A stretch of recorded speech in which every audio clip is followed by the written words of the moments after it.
আজকে তেলাপিয়া মাছ দিয়া আর এই যে আলু আছে, আলু আলু দিয়া তেলাপিয়া মাছ দিয়া ভুনা করবো। এখন তেল দিয়ে দিলাম, আগে থাকতে বাইকে রাখছি মশলা, এগুলো আমি তেলের ভিতরে দিয়ে দেবো।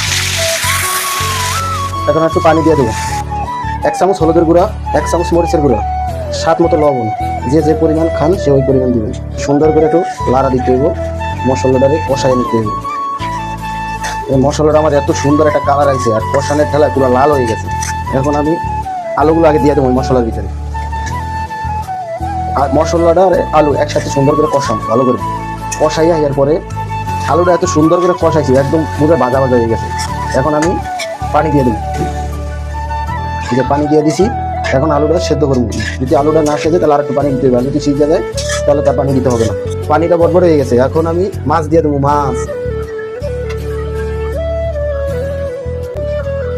মাছটা সুন্দর মতো দিয়ে দিছি, এখন একটু লাড়াচাড়া দিয়ে দেবো।